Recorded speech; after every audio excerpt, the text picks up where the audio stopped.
Hi everyone. Today with Kids Time, we're talking about encountering Jesus. This means meeting Jesus for the first time.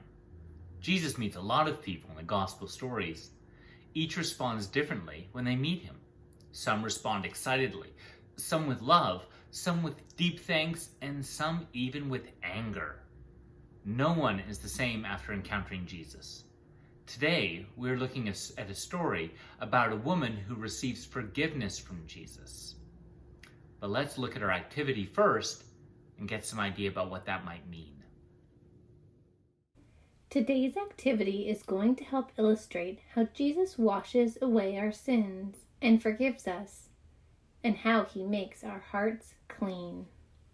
Here's what you will need for the activity: a piece of paper towel that you can fold in half. This activity works best with single-ply paper towel. We only had 2-ply at home, so we peeled the layers apart so that we had one thin sheet. A permanent marker, we used black. Washable markers, lighter colors like blue and yellow work really well. A Tupper container with water in it, and a mat or large piece of cardboard to use as a work surface. The permanent markers will bleed through the paper towel, and your moms and dads probably won't like it too much if you get the permanent marker on the table. Let's get started. Start with the paper towel folded in half. Open up the paper towel and use a permanent marker to draw a heart shape on the bottom layer of the paper towel.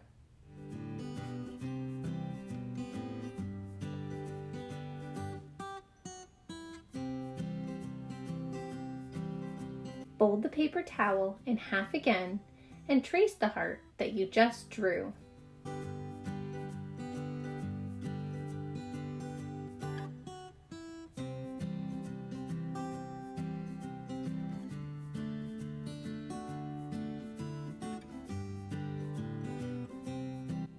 Next, you're going to scribble on the bottom layer with washable markers. Write the word sin in the middle of the heart.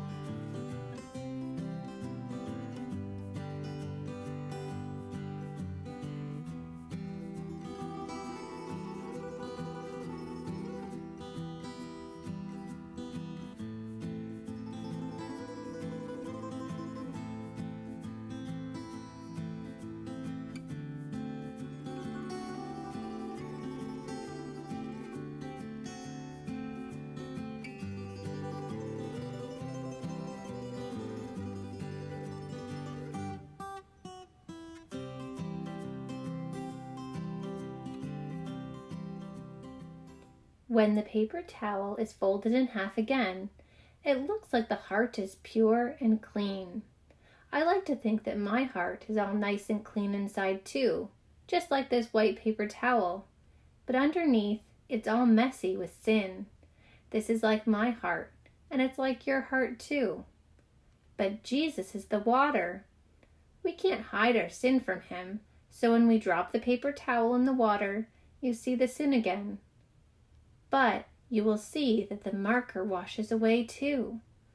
We can ask Jesus for forgiveness from our sins, and when we do, he will help to make our hearts clean.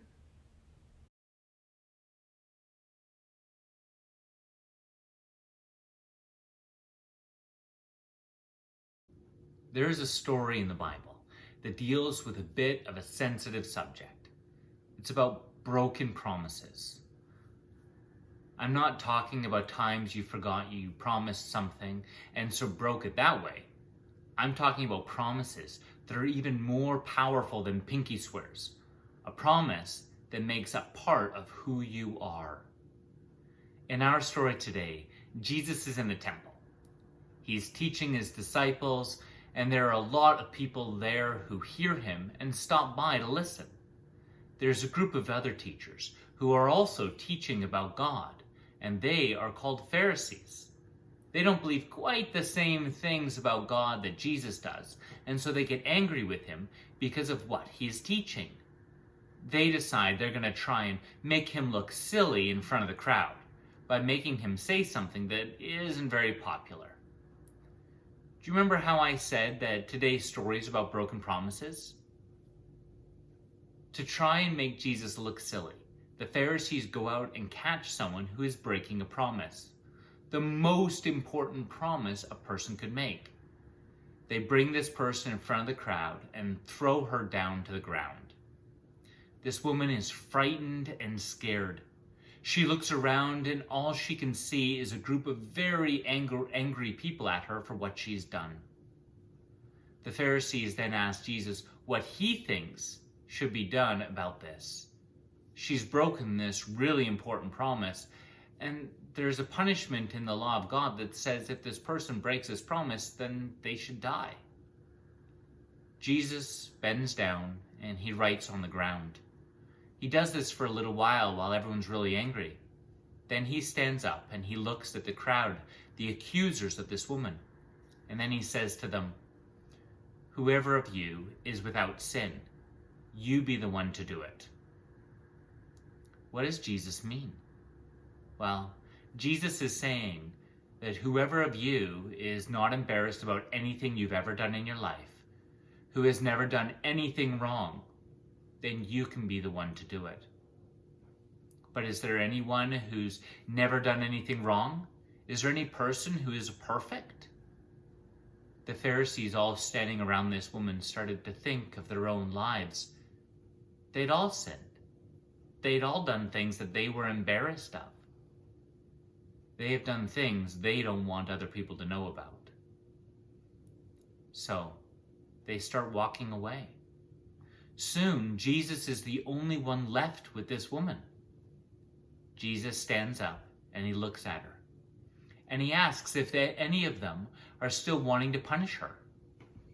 She looks around and she sees no one. Jesus then says to her, "Then neither will I." He then tells her to stop breaking this promise that she's made and to stop sinning. Her life in this moment was changed dramatically.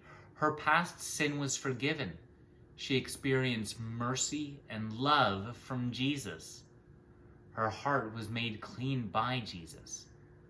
How do you think she chose to live from now on?